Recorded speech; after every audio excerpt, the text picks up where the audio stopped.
Our prayers reveal a great deal about who we are. They reveal much more about our spiritual health and maturity than we'd like to think.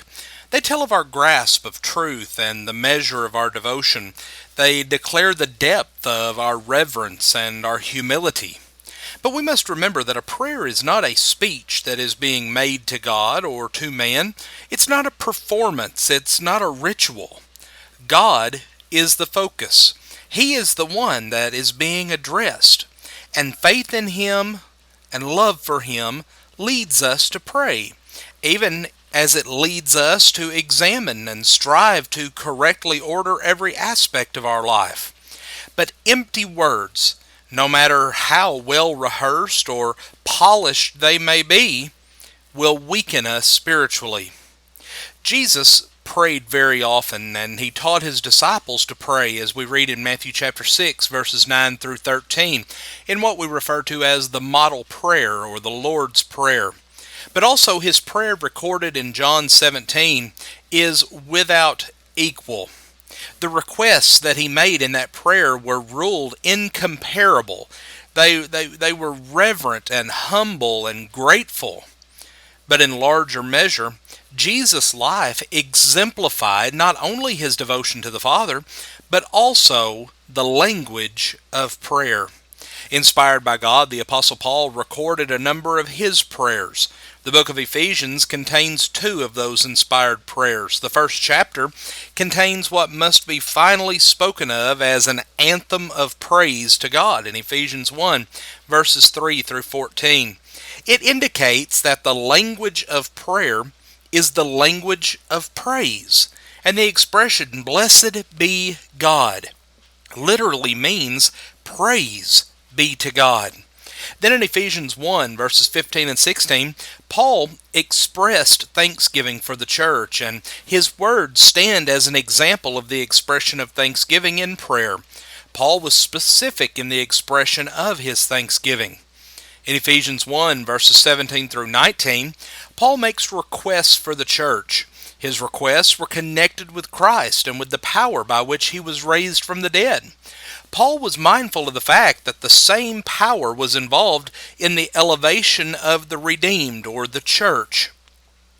Paul's prayer, or at least the words that he used, stand in dramatic contrast to the words and phrases we commonly use today. But we need to stop from time to time and ask ourselves, do we pray like Paul did? And if not, can we pray like Paul did? Well, beginning in Ephesians 3 and verse 14, Paul recorded another prayer. He began with a very heartwarming expression, "I bow my knee unto the Father." The focus of prayer is the Father. He is the one from whom the whole family in heaven and earth is named. The family, referring to the church, is named by Him, and doubtless this implies more than simply a verbal designation. The church is the family, the redeemed, those who are one with the Father and with each other. The language that Paul used expresses the intimate spiritual unity that must exist among God's people. Paul then spoke of the riches of His glory and requested that the church be strengthened with might by His Spirit in the inner man, Ephesians 3 and verse 16. The redeemed are not only recipients of all spiritual blessings, they are also recipients of the virtues of spiritual devotion.